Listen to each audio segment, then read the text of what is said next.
Magandang gabi kung nasumpanig tayong lahat, ano. Sana po ay nasa maayos kayong lagayan sa pagpapanood ng bagong video na ito.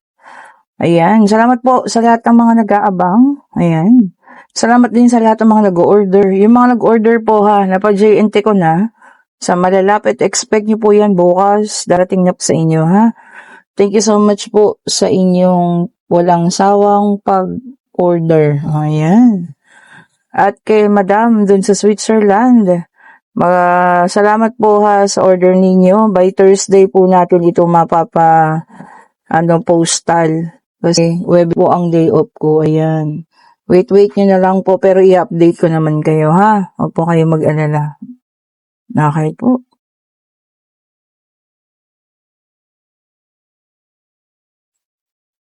Okay, kung kaninong reading itong makukuha natin ngayong gabing ito, no? Ng Martes. Ayan, Martes na, no? Bilis ang panahon. Bilis ng araw. Pwede pong sa'yo, pwedeng sa kanya, o pwedeng kung kanino man, ha? So, ito na ang ating first 4. We have the 3 of Pentacles. Meron tayong 4 of Cups. Meron tayong 4 of Wands. And we have here the Queen of Cups. Parang baliktad ang ibang mga card. Tingnan natin. Tumamba kasi ito kahapon. Oh, ayan. Ayan tuloy. Tingnan pa natin. Ayan. Take only what resonates pa rin po, ha? Okay po. We have here the Knight of Wands. Okay po, ha? We also have here the 4 of Cups. Ayan. Meron din tayong the High Priestess. Okay.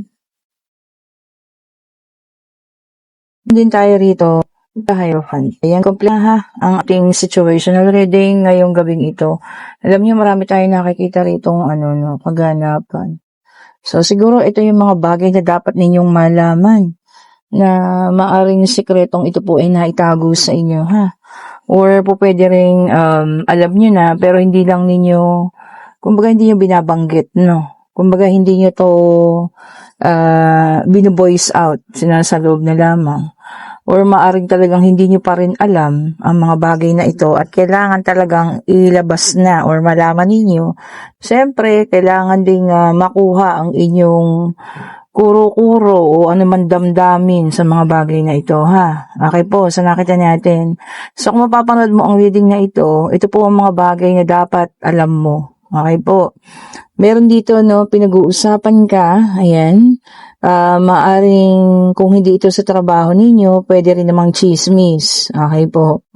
Pinag-uusapan ka sa mga bagay-bagay, kung ano man yung mga pinaggagawa mo, no? Kung ito man ay sa trabaho, pinag-uusapan maaari kung pwede ka nang i-promote, ilagay sa magandang, mas mataas, no? Or mas maraming responsibilidad. O, di ba totoo naman yun? Kapag kayo po ina-promote, mas dadagdag pa yung responsibilidad ninyo, ha? Diba? Sa totoo naman. O, ayan, ikaw to, Knight of Wands. Ayan, pinag-uusapan kanila, ha? Kayo po'y pinagkukwentuhan. Pwede rin naman kayo pinag-uusapan ng mga boss, no? Tinitignan na ang inyong performance. So, dalawa yan. Pwedeng chismis, pwede rin namang promotion. Oh, diba? And meron din naman tayo ditong isang tao from the past. Ayan, kung nakikita mo, no? Sinauna, na ito po ay nagsisisi. At alam mo yun, nanghihinayang sa mga bagay na nawala sa kanya. Maaring kasama ka na doon. Maaring yung relasyon ninyo, maaring po ang inyong pagsasama ng mga nakararaan, na kanya talagang pinanghihinayangan. Oh, diba? Sakit nun, ha?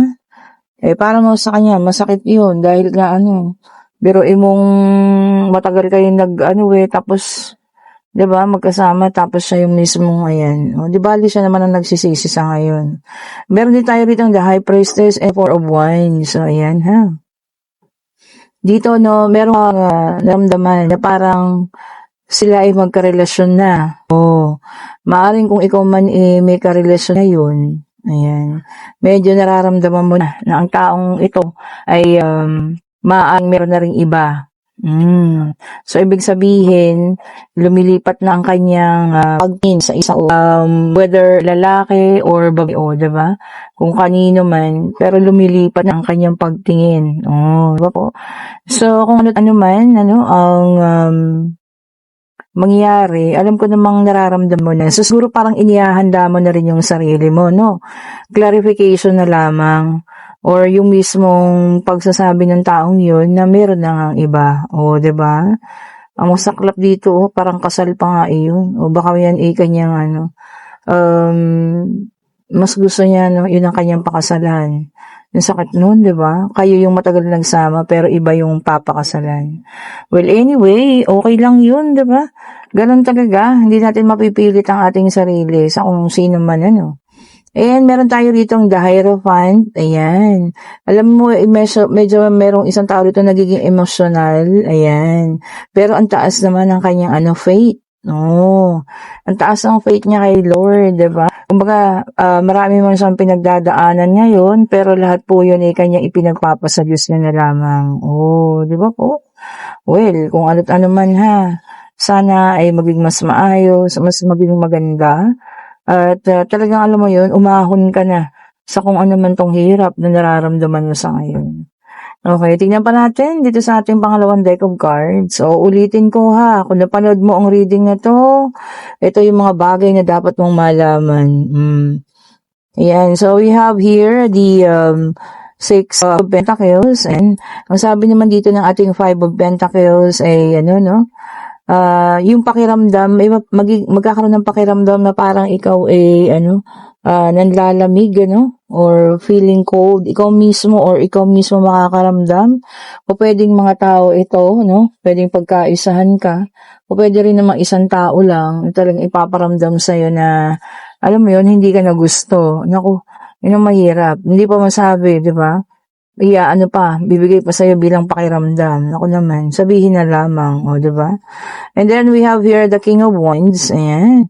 Ang King of Wands naman natin ngayon is not energetic ha. Regardless lalaki ka or babae ka, ang pakiramdam mo ngayon is very energetic. Di ba? Ano ka ngayon, Superman. Walang kapaguran. Di ba? Anyway, kung ano naman itong iyong nararamdaman, sana po, mas maging maganda. Siyempre, energetic, ibig sabihin, healthy ka nun. Di ba?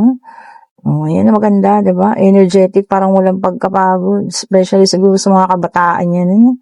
Napakataas ng mga energy. And we have here the Four of Wands. Ayan. Yung iba naman sa inyo rito, merong family or community gatherings. Ayan. Yung may mga event dyan ha. Magiging masaya po, maayos. Family ibig sabihin sa buong pamilya. Pero birthday, kasalan, binyagan. Ayan.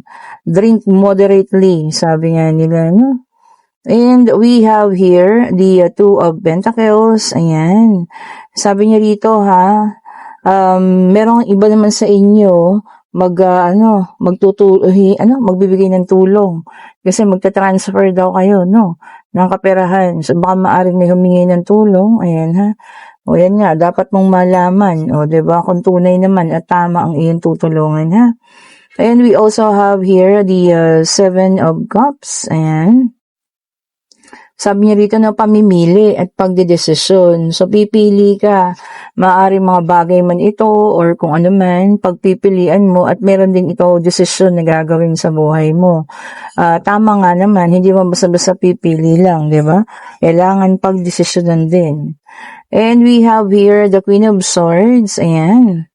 Sabi niya rito, may mga tao talaga na alam mo yun, bibigyan ka ng criticism or yung tawag dyan, sa Tagalog, kritisismo, diba?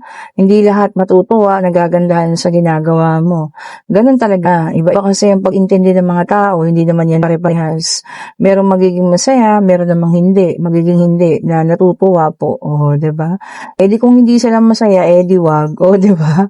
Pwede naman nila ikaw iwasan kung ayaw talaga nila, diba? Ayaw nila sa'yo. Kumbaga hindi lahat nagugustuhan ng galaw mo, parang ganun, Kaya ingat-ingat mag-ingat din. Kasi baka mamaya nakakasakit ka na, hindi mo pa alam.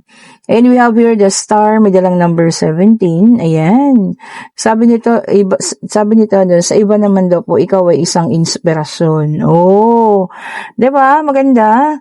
So, kung sa iba, hindi maganda yung dating, pero sa iba naman, ikaw ay inspirasyon. Oh, so marami ka na i-inspired. Oh, ganun talaga, hatipon. And we have here the apathy card, 4 of cups again. Ayan. Sabi niya rito, no, yung iba naman,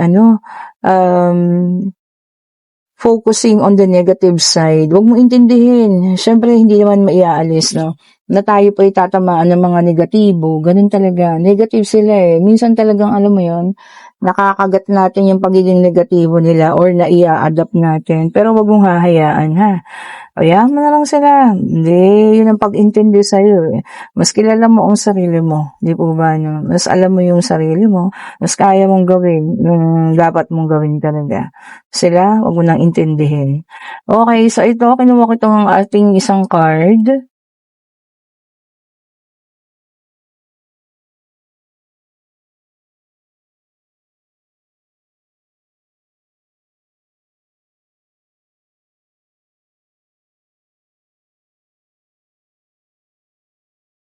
Natin, ha?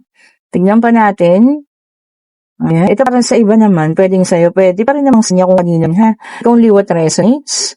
And we have here the 5 Pentacles, Earth Sign, Taurus, Virgo, and Capricorn. Ayun, ha?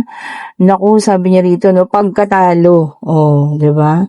Yun nga, meron talagang panahon na hindi naman lahat, panahon ng pagkapanalo natin. Meron din talagang panahon ng ating pagkatalo. Well, ganun talaga, umiikot ang buhay, di ba? Hindi naman palaging tayo nasa tuktok o nasa rurok. Ganun po talaga. O kung ano't ano man yan, siyempre, di ba? Iikot din ang kapalaran. Huwag kang mag-alala. Kung medyo nahihirapan tayo ngayon, magpursige pa lalo, ha? Magpursige pa po. And we have here the fire sign, Aries, Leo, and Sagittarius. We have the Emperor. Ayan. Sabi niya rito, no, leadership or maaring meron kang pangungunahan. Oh, wag lang yung pangungunahan na away or kung ano man ha. O baka naman pangungunahan mo ang isang magandang programa or proyekto sa inyong barangay o kung ano man po, no. Pwede sa trabaho din o ikaw daw yung magiging leader. And we have here the Knight of Cups, 9 of Cups, water sign, Cancer, Scorpio, and Pisces. So tagi-tagi sa earth, fire, and water. Sabi niya rito, meron kang hiniling, no? Hinihingi, ayan na. Paparating na, wish coming true. So, kung ano man po yung hiniling mo, no, hinihingi mo, na talagang alam mo yun, talagang gustong-gusto mo, ayan na po, ha. Binigay na, ibibigay na ng ating Panginoon. We also have here the 5 of Wands na naka-reverse, fire sign, ayan, no. O, yung iba naman sa inyo, ending conflict. O, tatapusin na. Maaaring may sagalot, may konting away o kung ano man na talagang alam niyo yun, na naiisip niyo na, ako, tama na nga, nakakapagod rin naman. O, diba? Talaga naman mo, stress ka lang eh. Di hayaan mo na, matapos na. O, diba naman? And we have here the judgment. Ayan ha. Ang judgment naman natin, sabi niya rito, no? Forgiveness and mercy. O, pagpapatawad at pagbibigay ng awa. O, kung sino man yan ha, nakakaawaan ninyo at patatawarin ninyo, no? Sana deserve niya, di ba? And we have here the star, ayan. Ito po, lumabas sa lahat ng zodiac sign natin, ha? Air sign naman ito, no? Ang mga air sign, ito nga, the star, no? Ayan. And sabi niya rito, no? Ang iba naman sa inyo, merong mga renewal. Ano to? Renewal of vows, renewal ng sarili, no? Ibig sabihin, nakilala ng mas mabuti yung sarili. Diba? So, kung yung ano man po yan, ha, na renewal ninyo, the star, diba? Napakaganda, no? Pagbabago para sa sarili, no? Para sa mas ikabubuti siguro. Diba naman? Mas maganda yung gano'n. Mas maganda yung pagbabago para sa ikabubuti kaysa yung, di ba? Ito, dalawa na agad. Tingnan nga natin. And, meron tayo ritong 10 of Pentacles, Earth sign. Ayan. Sabi niya rito, no, stability. Yung iba naman, love. Di ba? Stable na sa pera, stable pa sa love. Ganda naman nun. Di ba? Yung wala kang problema, ayos ang kaperahan, ayos din ang iyong, love life. Di ba, no? Yun ang maganda. Saluhin nyo na yan, ha? Para sa ating lahat yan. I have your King of Wands para sa ating last card. Sabi niya, no? Challenges. Overcoming challenges. Ganda rin nga nito. So, lahat po ng mga pinagdadaanan, ma-overcome at maaalisan na daw. Ayan. Salamat, di ba? Tininig din tayo ng ating Panginoon. Siguro papunta na tayo din sa mas maganda, mas maalwan, mas usagana, no? At mas magaang na buhay. Salamat, di ba? Hindi tayo pinababayaan. Alam mo yun, kapit lang. At alam niyo, matuto tayo palaging magpasalamat. Sabi ko nga, kahit maliit o malaking bagay man yan. Blessing will always be a blessing po, ha? And eto na, pwede na kayong magtanong pag-ibig, pangyayari, no? Financial, kung ano man ang nais ninyo. Divine Universe, ibigay mo po ang sagot. Ayun na, napakabilis. Ayan, kung ano man ang itinanong ninyo, sa ngayon po ay no pa ang sagot, so hindi pa ha. Sa ngayon, hindi pa. Kung ano man po yung inyong tinanong ninyo, no. Ayan, sabi niya rito, no, mag-ingat. Yung iba naman, maaaring masangkot sa mga disagreements. Kumbaga, meron kang nais na sana na ito yung mangyari, pero alam mo yun, may mga kukontra. Ingat po, sabi ko nga sa inyo, hindi lahat ng tao ay natutuwa sa kung ano man yung inyong na-achieve, kung ano man yung nangyayari sa buhay ninyo. And uulitin ko ha, kung napanood mong reading nito, ito yung mga bagay na dapat mong malaman sa situational reading. And para sa iyo, ang reading na ito po. Ayan, thank you so much po for watching. Pa-like, pa-share, subscribe, and hit the notification bell para lagi kayong updated mga bagong videos na nire-release natin. Thank you so much po ulit sa lahat ng gusto ng mga bracelet. At kayo po yung mag-click ng link, nandiyan na, pati po sa private reading on Friday po. Magpa-schedule na kayo, yan, medyo may mga slot pa tayong natitira dyan ha. Have a great evening po sa lahat. Stay safe po sa inyo. Bye-bye po sa inyong lahat.